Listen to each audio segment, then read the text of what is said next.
Senator Orphy Klempa. Well, thank you very much. And I just want to echo all the remarks that's been made by the legislators before me. I agree with everything they've said, 100%. And I also want to thank the environmentalists for making us all aware and bringing detail to this subject for us so that we understand in detail exactly what's going on. And let me say this, it hasn't been said yet, but I welcome the gas industry into our state. I think they're a viable partner. We need them. We need the economic development that they can bring, and we need the jobs that's possibly there that we could use as well. Having said that, I'm not as articulate as some of the folks before me, so I've jotted down a few remarks and would like to share them with you. It's always been my opinion that we need 4 things to sustain life. And I add a 4th one in there because I believe in the quality of life. And those 4 things obviously are fresh, clean water, fresh, clean air, and fresh, clean nutrients, which is the food that we eat, the fish from our streams and those things. And we also need good paying jobs. Without good paying jobs, you're not going to have a quality of life. And without a quality of life, what's worth living for? So I put those 4 things out there. And I also will admit that in the past, when we first started in the coal mining industry, that we did a lot of things wrong. And most of those were done because we were ignorant to the fact. It was new to us. We didn't have the technology and the knowledge that we have now. So we were creating things like dog towels and orange sulfurous water going to our creeks and streams. But we learned, and we've corrected most of those things, and we've moved on in the coal industry, and we're doing most things there right. In this instance, we have the technology, and we know what to do to make our air and our water safe, and to make our streams clean and our food products that we consume. And we know that we can keep the jobs here in West Virginia. So we have the technology now, and we know how to do it right. So it's just a matter of doing it right. And I commend the industry for coming forward with the environmentalists and trying to craft a piece of a bill that everybody can live with. Because with their expertise in the industry and knowing how to do it right, and your expertise in what you do, knowing what needs to be done right, I think we could come to a conclusion that will benefit us all. I kind of look at these extractions industries differently than some folks. I even include the gaming industry that we have in the state of West Virginia as an extraction industry. And if you haven't noticed, we tax that industry somewhere between 50 and 60%. That's what we do with that other extraction industry that we don't notice. So, I guess the point I'm trying to make is there's a lot of wealth to be made from this. This is considered a green energy. This is something that everybody wants because of not the footprint that the delegate spoke about with the well sites, but with the footprint that it puts on our environment. It's very small with natural gas. So this is important. Everybody in the industry wants it. The coal industry wants it. Everybody's searching for this clean natural gas. So I guess the point that I just want to make is that this can be done correctly. It just takes everybody in this room and others to see that happens. And I can assure you as a policymaker, that's the path that I'm on. Thank you.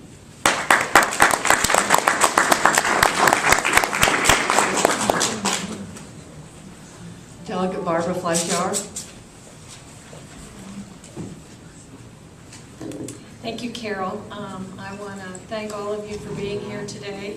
I especially want to thank my friends from the Geauga County community who have been teaching me about Marcellus shale and drilling and water quality, some science that I really had never wanted to learn, and now I think I'm pretty familiar with. But also I want to welcome the members of industry here. I see people that are responsible members of industry and want to do it right. I believe the Marcellus drilling is the most important issue for our state right now, the #1 issue. And it has a potential for great benefit, and it has a potential for harm. And it's our job as policymakers to try to get the correct balance for both of those. I want to talk a little bit about the 2 bills, the 2 primary bills that are up for consideration on the House side. There are identical copies on the Senate side as well. And just tell you a little bit about the details and why I think they're very important. The one bill is House Bill 2403, and that is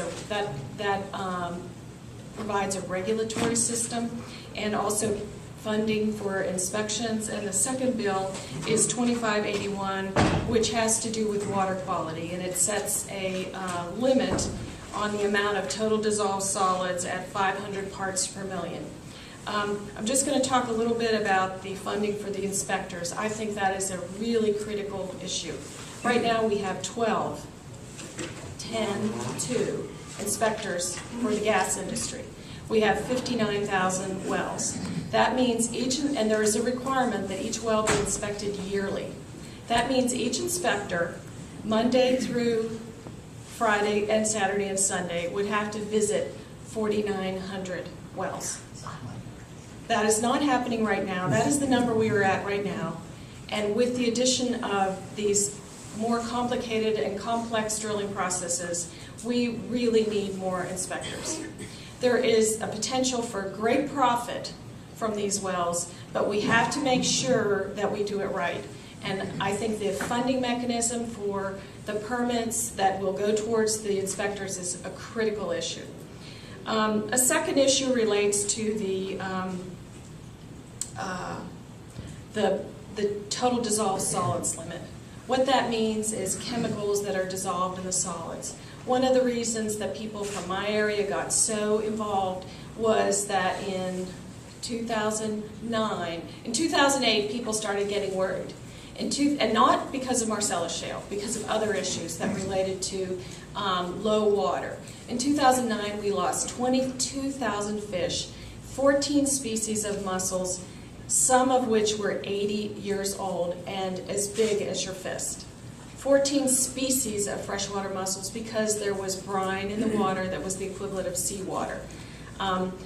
We are very concerned about withdrawals, and we are very concerned about discharges. And what the 500 parts per million means is that there would be a limit. We currently don't have a limit.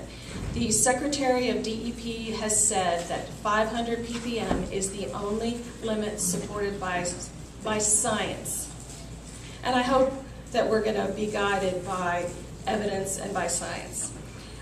There was a gentleman at my Rotary meeting who spoke to me one day and said, you know, Barbara, we don't have to get all of this gas right away. It's been underground for a very long time, and it's going to stay there. And he said, make sure you all do it right. Make sure you do it right this time.